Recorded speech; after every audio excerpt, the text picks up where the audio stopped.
The massive chamber stretched out like a metallic cathedral, its ceiling lost in shadows far above. 12 different types of beings sat around the circular table, each one representing a different world, a different way of life. The air itself seemed thick with anger and fear. Ambassador sat quietly in his simple chair, watching the others argue. His dark suit looked plain next to the glowing armor of the general and the crystal formations that grew from the crystalline delegate's body. Held an old paper notebook in his hands, the kind humans had used for hundreds of years before computers. The war leader, General, slammed his clawed fist on the table.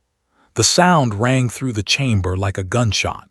His reptilian face twisted with rage as he spoke through the translation device that made his words understandable to everyone. 23 years, he roared. 23 years of war, and you silicon parasites still refuse to return our ancestral breeding grounds. Across the table, Empress of the Crystalline Consortium made a sound like breaking glass. Her body was made of living crystal that shifted from blue to angry red as she spoke. Your kind poisoned those worlds with your biological waste. We cleansed them. We made them pure again. They belong to us now. Doctor, the famous peacekeeper from Altair, raised his 4 arms for silence. His skin was pale blue, and his large eyes showed the tiredness of someone who had seen too much conflict. He had brought peace to 17 different wars across the galaxy. Today, he looked like he was losing hope. Friends, please, Doctor said in his calm voice. We are here to find a way forward, not to repeat old arguments. The galaxy cannot survive another decade of this war. But General was not finished. He stood up, all 7 feet of him, his scales catching the light. There can be no peace with creatures who steal what is sacred. The crystallines must return our worlds, or we will take them back. Try it, warm blood, Empress replied, her crystal body now glowing with heat. Your ships burn nicely when they touch our energy fields. Around the table, other delegates began choosing sides. The Thornback Hive's representative, an insect-like being covered in sharp spines, clicked his approval of the crystalline's words. The Republic's robot delegate calculated odds of war in binary code that flashed across his metal chest. Wrote something in his notebook. The motion caught Doctor's attention. They had almost forgotten the human was there. Most of the delegates seemed to forget about completely. Humans were new to space, barely 50 years since their first contact with alien life. Earth was small and far away from the main trade routes. What could they possibly add to this discussion? Perhaps, Doctor said, looking for any way to calm the situation, we should hear from all our delegates. Ambassador, does Earth have any thoughts on this matter? All eyes turned too. He looked up from his notebook, his brown eyes taking in each face around the table. Some of the aliens found it hard to read human expressions, but's face was calm and thoughtful. I think, said slowly, that everyone here is fighting for something they believe is worth dying for. The question is whether it's also worth living for. General snorted. Pretty words from someone whose planet has never been attacked. Nodded. That's true. Earth has been lucky in many ways. We've only fought each other. He paused. But we've been very good at that. We had thousands of wars before we learned to work together. The Ethereal Collective's delegate, a being made of shifting energy that looked like colored smoke, spoke in a voice like distant music. The young flesh creature speaks of learning. What lessons does its kind offer? Closed his notebook and looked around the table again. Only that enemies can become friends if you understand what they really need. Empress made her glass-breaking laugh again. And what do you think we need, human? I don't know yet, said honestly. I'm still learning about everyone here. This answer seemed to disappoint some of the delegates. They had hoped for wisdom or clever solutions from the neutral party. Instead, they got more questions. The day continued with more arguments. The Encrystallines traded insults and threats. The smaller species argued about trade routes and mining rights. The Thornback Hives wanted profit above all else. The Republic ran calculations that showed war was more efficient than peace.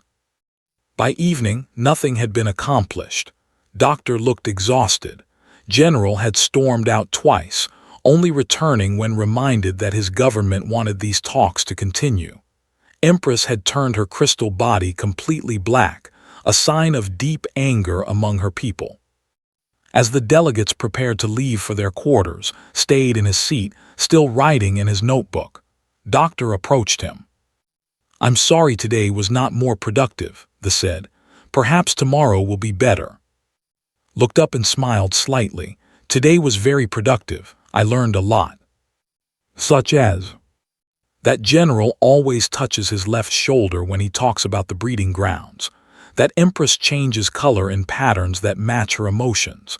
That the Thornback delegate counts his profits on his claws when he thinks no one is looking." Closed his notebook. "Everyone here is telling me exactly what they need, even when they think they're hiding it." Doctor studied the human's face. "And what do you plan to do with this information?" "Keep learning," said simply. "Tomorrow I'd like to read about each species' history if that's possible, their cultures, their biology, how they think." "That's a lot of information," Doctor warned. "Thousands of years of history for each species." Stood up, tucking his notebook into his jacket pocket. "I'm a fast reader, and I have all night." As the human walked toward his simple quarters, Doctor wondered if Earth's representative was naive or brilliant. In 17 successful peace negotiations, they had learned that sometimes the two were hard to tell apart. The chamber fell silent, but outside the massive windows, the lights of warships from a dozen species hung in space like angry stars, waiting to see if tomorrow would bring peace or the final war that would tear the galaxy apart. Had not slept. When Doctor found him in the morning, the human was still in his quarters, surrounded by floating data screens that showed information about 12 different species. Empty coffee cups sat on every available surface. "Ambassador," Doctor said, stepping carefully around the scattered research materials. "The morning session begins in 1 hour." Looked up from a display showing mating rituals. His eyes were red from staying awake, but he seemed more alert than tired. "Doctor, did you know that only reproduce every 7 years, and only in specific locations that their ancestors used for thousands of generations?" "Yes," the replied. "It's basic biology. Why does this matter?" "And crystallines grow by absorbing specific minerals from planetary cores. They need to expand to survive, but they can only live on worlds with the right chemical composition." Stood up, stretching his back. "It matters because they're not really fighting about territory. They're fighting about survival." Doctor's 4 arms crossed in a gesture of confusion. "I don't understand the difference. Territory is something you want. Survival is something you need." Began shutting down the data screens. "There's always a difference between wants and needs." The second day of negotiations was worse than the first. News had arrived overnight that fighting had broken out in 3 border systems. A patrol ship had destroyed a crystalline mining vessel. The crystallines had responded by blocking all trade through the gateway, cutting off supplies to 4 colonies. General entered the chamber like a storm, his scales darker than the day before. 12 of my people are dead because your kind fired first." Empress glowed with white-hot anger. "Your warship entered our territory without permission. We defended ourselves." "It was a patrol ship with no weapons." "All ships carry weapons," the Empress shot back. "Your kind breeds for war." Wrote in his notebook, noting how both leaders had stepped closer to the table when they spoke. Their body language showed they were ready to fight, even here in the peace talks. The other species around the table began taking sides. The Thornback hives supported whoever would give them better mining contracts. The shadow-like beings from the umbral depths whispered among themselves in a language that sounded like wind through caves. The energy beings of the ethereal collective shifted between colors that hurt to look at directly. Doctor tried to maintain order, but each new argument led to three more. The Republic's robot calculated that the probability of peace had dropped to 12%.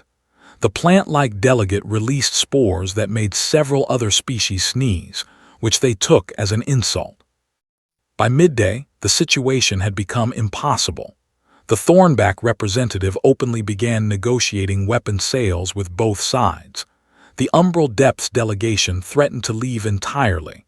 Even the usually calm monks showed signs of stress, their glowing halos flickering like broken lights.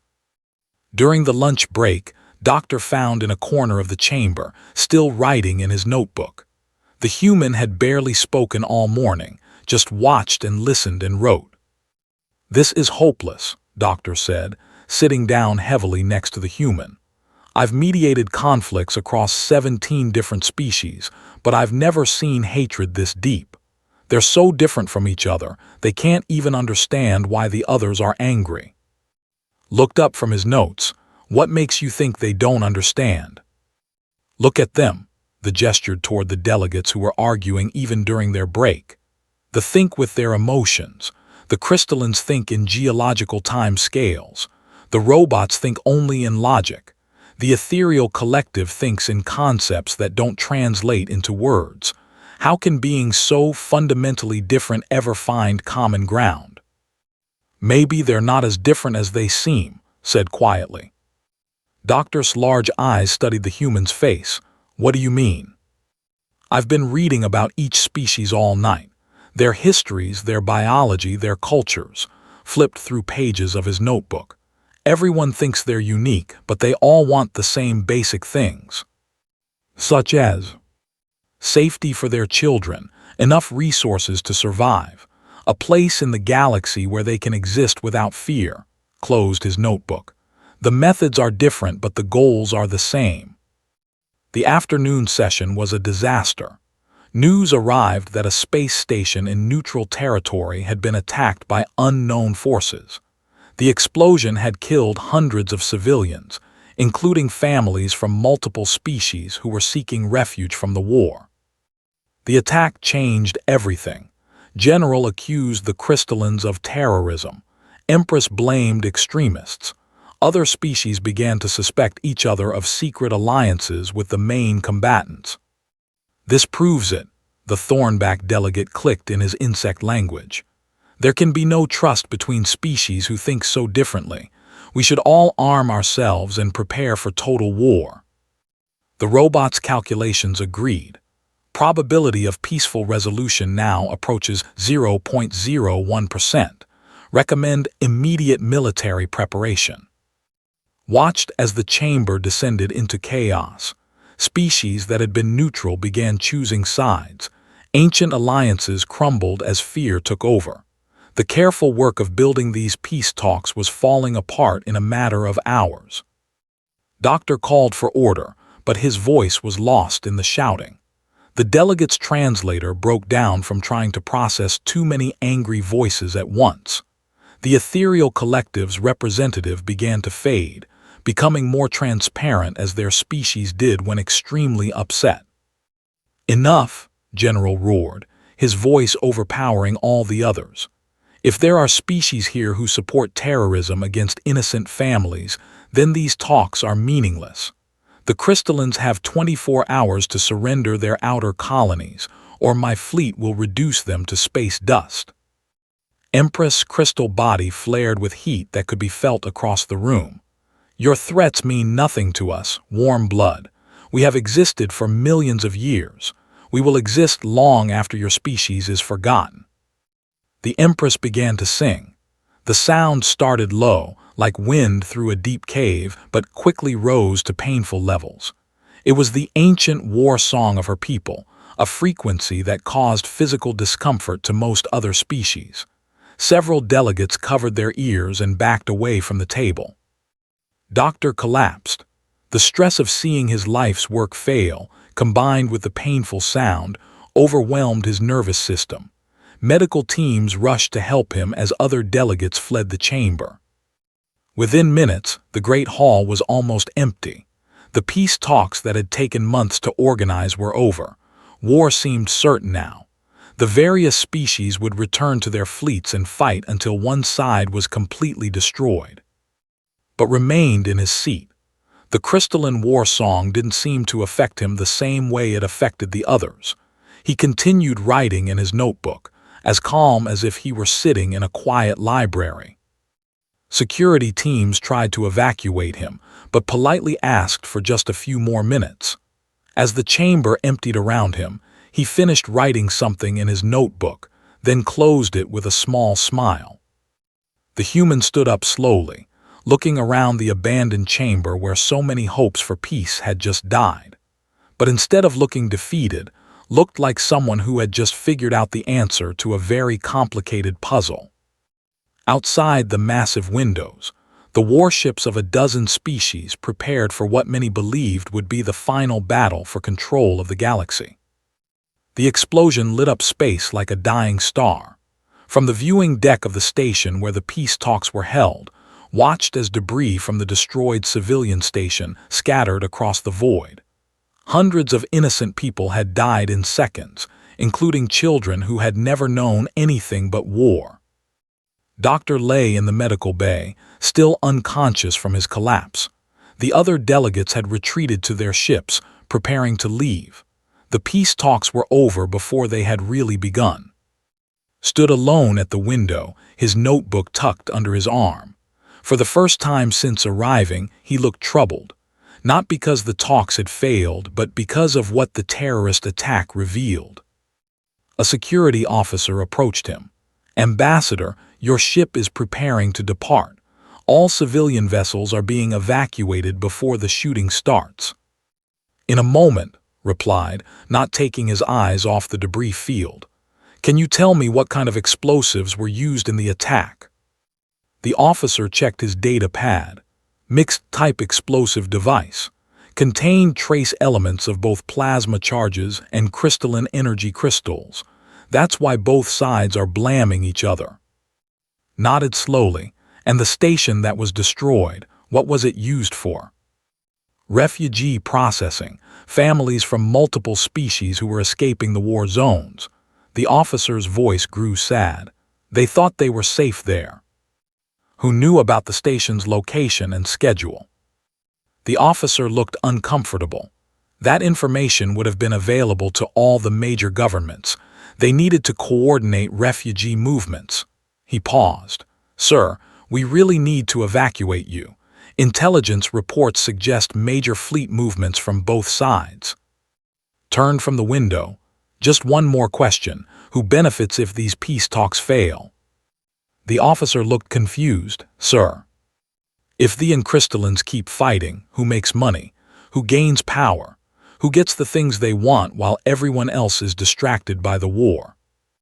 Before the officer could answer, alarms began blaring throughout the station. Emergency lights flashed red as automated voices announced incoming ships. Through the window, could see the angular shapes of warships approaching fast. General's voice echoed through the communication system, speaking to the entire station. "This is General of the Imperial Fleet. All non-vessels will depart immediately. Any ship that does not comply will be considered hostile." The security officer grabbed his arm. "Ambassador, we have to leave now." They ran through corridors filled with panicking civilians. Representatives from a dozen species rushed toward their ships, carrying whatever they could grab. The dream of galactic peace was dying in chaos and fear. Ship was small compared to the massive vessels of the other species. It looked like a simple civilian transport next to the warships gathering outside. As they reached the docking bay, could see that most of the other delegates were already gone. But instead of boarding his ship, stopped. Through the bay windows, he could see Doctor being carried on a medical stretcher toward a medical vessel. The old peacekeeper's 4 arms hung limply at his sides, and his blue skin had turned pale gray. "I need to speak to the remaining delegates," said suddenly. The security officer stared at him. "Sir, there are no remaining delegates. Everyone is evacuating." "Check again, someone is still here." The officer spoke into his communicator, then listened to the reply. His face showed surprise. The Thornback representative is still aboard. He's in the main chamber. Smiled grimly. I thought so, take me there. Ambassador, the fleet will open fire in minutes. Then we don't have time to waste. They raced back through the station. Behind them could hear the sound of ships launching as the last civilians escaped. The station was nearly empty now, just security teams and whoever was stubborn or foolish enough to stay. The main chamber looked different when it was almost empty. The massive table seemed smaller somehow. The Thornback delegate sat alone, his insect-like body clicking and buzzing as he worked on a small device. Ambassador, the Thornback said without looking up, I thought you had left with the others. Walked slowly toward the table. Just curious about something. You seem very calm for someone who's about to be in a war zone. The Thornback's compound eyes glittered. War zones can be profitable for those who know how to navigate them, especially for those who help create them. The clicking sound stopped. The Thornback finally looked up his mandibles spreading in what might have been a smile. That's a dangerous accusation, human. Sat down across from him, placing his notebook on the table. The explosive device that destroyed the refugee station. Mixed technology from both sides, making each species blame the other. But only a few species have access to both and crystalline weapons. Many species trade in weapons. True, but the attack required perfect timing, detailed knowledge of the station's security, and access to the refugee movement schedules. Opened his notebook. I've been reading about Thornback psychology. Your species evolved from scavengers who fed on the remains of larger predators' kills. You learned to profit from others' conflicts. The Thornback spines began to extend, a sign of agitation. Evolution is not a crime. No, but terrorism is. Flipped through his notebook. You've been selling weapons to both sides while publicly staying neutral. The longer the war continues, the more money you make. But these peace talks threaten that income. You have no proof. Smiled sadly. I don't need proof to understand the pattern. 3 smaller species have been profiting from this war. The Thornbacks, the Umbral Depths, and the Nexus Traders. You've all been quietly encouraging the conflict while pretending to support peace. The Thornback stood up, his full height making him tower over the seated human. Even if this were true, what could one human do about it? Probably nothing, admitted. I'm just one person from a small planet that barely matters to anyone here. Outside, the sound of weapons charging could be heard through the station's hull. The fleet was preparing to fire on any ship that didn't leave immediately. You should run, human, the Thornback said. This station will be destroyed in minutes. Stood up slowly, closing his notebook. You're right, but before I go, I want to ask you one more question. What? Do you have children? The question seemed to surprise the Thornback. His spines retracted slightly. Yes, 7 offspring. Are they safe? They are on our far from the war zones. Nodded. That's good. Because the children who died on that refugee station will never go home to their families. They'll never grow up to have children of their own. They're gone forever because someone decided that making money was more important than making peace. For the first time, the Thornback looked uncomfortable. His clicking sounds became quieter, more uncertain. You think your words can stop what's coming? The Thornback asked. Picked up his notebook and headed toward the exit.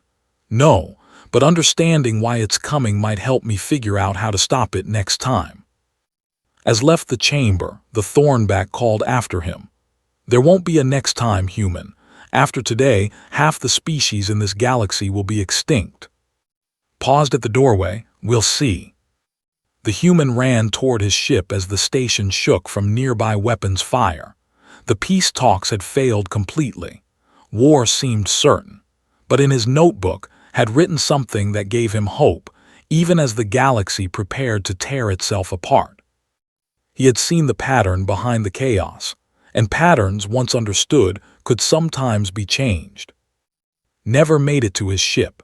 As the station shook from weapons fire, emergency broadcasts filled the corridors. The fleet had opened fire on a crystalline vessel that refused to leave. The crystallines were returning fire. Within minutes, a full battle would begin around the station. But instead of running to safety, turned back toward the main chamber. The security officer who had been escorting him grabbed his arm. "Ambassador, your ship is the last one left. If we don't leave now, we'll be trapped here." "Pulled free gently but firmly. Then leave without me. I have work to finish." "Sir, there's no one left to negotiate with. The talks are over." "No," said, walking back toward the chamber. "They're just beginning." The main chamber was chaos when entered. The Thornback delegate was gone, fled to his own ship. But the chamber's communication system was active, showing feeds from the various fleet commanders who were positioning their ships for battle. General's scaled face filled one screen, his yellow eyes blazing with fury. "Crystalline vessels, you have 30 seconds to retreat or face destruction." On another screen, Empress glowed with dangerous light. "Your threats are meaningless, Reptile. We claim this space in the name of our eternal empire." Walked to the central control panel and activated the general broadcast system. Every ship in the area would now hear whatever he said. "This is Ambassador of Earth.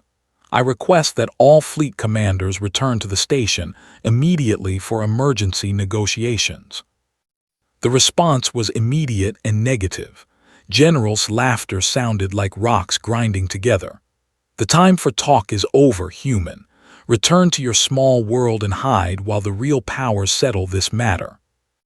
Empress's voice was like crystal bells. "The soft flesh speaks of negotiations while his species knows nothing of true conflict. We have fought for, you have existed for barely a moment." Sat down at the table where so much hope had died just hours before. He opened his notebook and began to read from it, his voice calm and clear despite the weapons fire outside.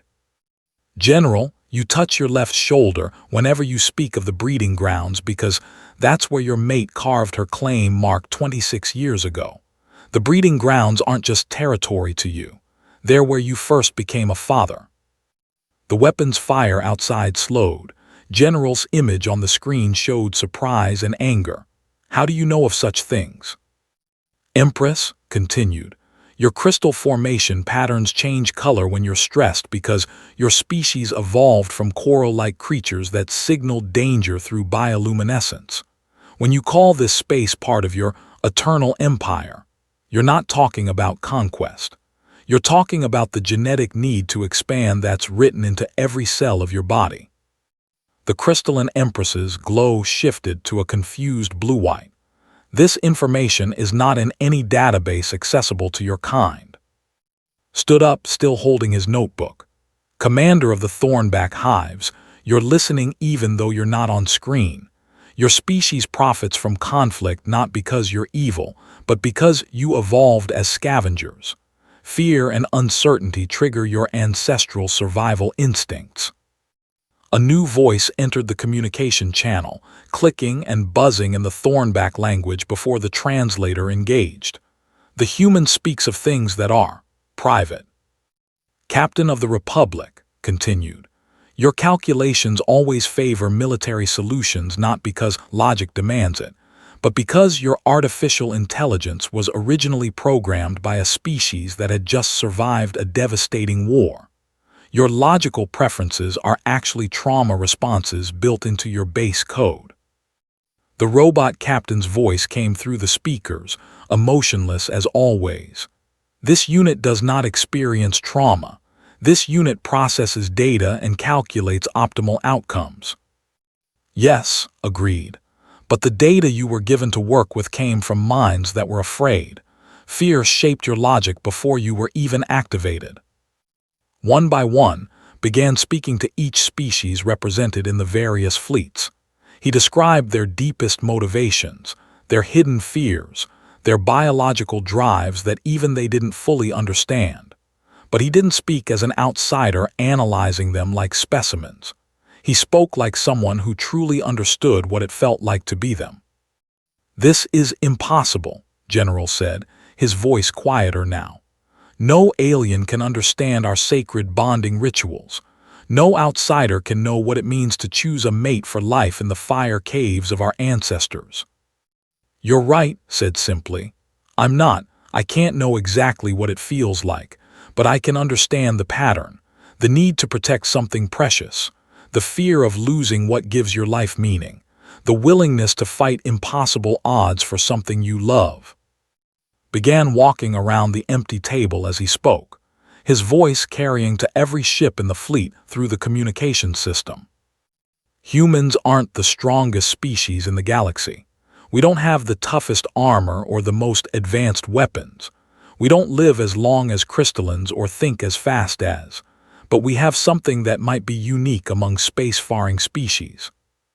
"And what is that?" Empress asked, her curiosity overcoming her anger. "We had to learn to understand others to survive. Earth wasn't dominated by one species the way most are. We shared our planet with millions of other forms of life. Some were friendly, some were dangerous, some were so alien to us that they might as well have been from another world." Paused at the window, looking out at the fleets that were still pointing weapons at each other. "We learned to work with pack hunters like wolves. We figured out how to communicate with dolphins and whales that thought in ways completely different from us. We built relationships with artificial intelligences that processed information faster than biological brains. We even learned to cooperate with other human groups that had completely different cultures and values." "You speak of cooperation," General said, "but your species fought wars against each other for thousands of years." "Yes," admitted, "we did, and that's exactly why we learned to understand each other so well. When you fight someone for generations, you have to understand how they think or you lose. But eventually, we realized that understanding each other was more valuable than defeating each other." The weapons fire outside had stopped completely. Every ship in both fleets was listening now. Opened his notebook and looked at the pages of observations he'd made. "For the past 3 days, I've been watching all of you, learning how you think, what drives you, what you're really fighting for. And I've realized something that none of you have seen yet." "What?" multiple voices asked at once. Smiled for the first time since the peace talks began. "You're not enemies. You're a family that's forgotten how to talk to each other." Silence filled the communication channel. Even the background noise of ship engines seemed quieter. "Explain this claim," Empress demanded. Looked down at his notebook, then back up at the screens showing the fleet commanders. "I think I can do better than explain it. I think I can show you how to fix it." General's image leaned forward. "You believe you can end a 20-year war with words?" "Not with words," replied. "With understanding. But first, I need you to answer one question honestly." "What question?" Closed his notebook and looked directly into the camera that was broadcasting his image to every ship. "Are you tired of fighting?" The silence that followed was answer enough. The silence stretched across space like a held breath. Dozens of warships hung motionless in the void, their weapons powered down for the first time in months. On every bridge, commanders who had been ready to die in battle just moments before now found themselves considering a simple question: were they tired of fighting? General was the first to break the silence. His voice came through the communication system quietly, without the rage that had filled it for days. "Yes, I am tired of watching my warriors die for worlds that our eggs may never see." Empress' crystal body shifted to a soft blue glow. "Our expansion has brought us only enemies. We grow larger but lonelier with each conquered system." Other voices began joining the conversation. Commander of the Thornback Hives admitted that constant war made trade dangerous and unprofitable. Captain of the Republic calculated that peaceful cooperation would produce better outcomes than continued conflict. listened to each voice, making notes in his book as patterns became clear. When the last commander had spoken, he stood up and walked to the center of the empty chamber. "I want to try something that's never been done before," said. "Instead of a peace treaty between enemies, I want to help you build partnerships between allies. But first, I need everyone to come back to the station. Not to surrender or negotiate defeat, but to discover what you all have in common." "And if we refuse?" General asked. "Then you go back to fighting a war that none of you want to win," replied. "The choice is yours." One by one, the fleet commanders agreed to return. Within hours, shuttles from a dozen different species were docking at the station. But this time, instead of meeting in the formal chamber, asked them to gather in the station's central garden, a space designed to be comfortable for multiple species. Doctor had recovered enough to attend, though he needed support to walk. The old's 4 eyes showed curiosity about what the human planned to accomplish. Began by asking each delegate to explain not what they wanted from the others, but what they needed to survive and prosper as a species. No politics, no territorial claims, just basic biological and cultural requirements. What emerged was remarkable. The needed safe breeding grounds that appeared only every 7 years. The crystallines needed planets with specific mineral compositions to continue their growth. The thornback hives needed stable trade routes to support their merchant culture. The Republic needed regular contact with biological species to prevent their artificial minds from becoming too isolated. "Now," said, pulling out a larger notebook filled with star charts and species data, "let me show you something interesting." He spread the charts across several tables, showing the territories controlled by each species. Then he began drawing connections between them. "General, your people need the volcanic worlds in the system for breeding.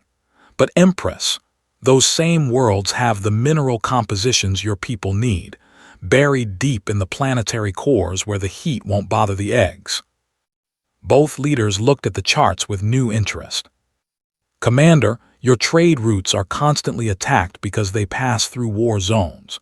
But if the crystallines were partners instead of enemies, those routes would become the safest in the galaxy. And Captain, your calculations show that protecting those trade routes would give your fleets the regular contact with other species that your artificial minds require to stay stable." Continued drawing connections, showing how each species' needs could be met by working with others instead of fighting them. The ethereal collective's abstract thinking could help the crystallines plan long-term expansion. This agricultural knowledge could help terraforming efforts that would benefit multiple species. "This is elegant," Doctor said, studying the charts. "But how do we ensure that these partnerships remain stable? What prevents old conflicts from returning?" Smiled and pulled out one final chart. "By making sure that breaking the partnerships hurts everyone involved, but maintaining them benefits everyone." He showed them a web of interdependent relationships. Each species would become essential to several others, but no single species would control any critical resource completely. They would guard the breeding worlds, but the crystallines would mine them. The thornbacks would transport the minerals, but they would provide security. Everyone would have something valuable to contribute and something important to lose if the system broke down. "Furthermore," continued, "we create mixed colonies on frontier worlds. Warriors protecting crystalline miners, with robots providing logistics and thornback traders handling commerce. Not just cooperation, but actual integration." Empress' crystal body glowed with what had learned was excitement. This would create new forms of culture, new ways of existing that have never been possible. "Exactly," agreed. "And here's the most important part. The children who grow up in these integrated colonies will think of cooperation as normal. They'll see other species not as aliens, but as neighbors." General studied the plans carefully. "This is ambitious beyond anything attempted in galactic history. What makes you think it will work?" "Because it already worked once," replied. "On Earth. My species didn't survive by being the strongest we survived by learning to work with everything around us. We turned wolves into partners, rivers into transportation, even our planet's magnetic field into a navigation system. Walk to the window overlooking the assembled fleets. Humans aren't special because we're better than other species. We're special because we're really good at figuring out how to fit in with whatever environment we find ourselves in, including environments full of other intelligent species. Doctor approached him, his voice filled with wonder. In 17 successful peace negotiations, I always focused on stopping the fighting. You're proposing something far more ambitious. I'm proposing that we start building, said. Not just peace, but actual friendship between species that were trying to destroy each other yesterday. The negotiations that followed were unlike anything in galactic history. Instead of arguing about who would give up what, the delegates worked together to design integrated communities that would benefit everyone. Instead of drawing borders, they planned trade routes. Instead of military alliances, they created cultural exchange programs. The document they produced became known as the Framework, named after the human who made it possible. Within 6 months, 43 different species had signed on. Within a year, the first integrated colonies were thriving in ways that surprised even. As the historic signing ceremony concluded, General approached privately. I must ask, human, how did you learn to understand us so completely? Your species has barely been in space for 50 years. Closed his notebook one final time. On Earth, we had a saying, walk a mile in someone else's shoes. It means you can't really understand someone until you've experienced life from their perspective. But you cannot become or crystalline. You cannot live our experiences. No, agreed. But I can imagine what it would be like. Humans are very good at putting ourselves in other people's places, thinking about how we would feel in their situation. We had to learn that skill to survive on a planet full of different forms of life. General scales shifted to show deep respect. And now you use this skill to help the galaxy survive. Looked out at the ships that had been pointing weapons at each other just days before, now exchanging cultural data and planning joint missions. The galaxy doesn't need to just survive. It can thrive. All these different forms of life, working together instead of fighting each other. Imagine what we could accomplish. As prepared to return to Earth, he received a message from the newly formed Galactic Integration Council. They wanted him to establish a permanent institute for understanding. The galaxy had learned that humans possessed something more valuable than advanced weapons or faster ships. They had the ability to build bridges between any forms of life, willing to cross them. Accepted the position, but requested that the institute be established on Earth. If we're going to teach the galaxy how to get along, he explained, we might as well do it on the planet that figured out how to make cooperation work among millions of different species. The final image was of back in his simple quarters, no longer writing in a paper notebook but instead reading messages from across the galaxy. Species he'd never even heard of were asking for help understanding their neighbors. For the first time in galactic history, the answer to the question, can different forms of life truly understand each other, was not just yes, but let us show you how.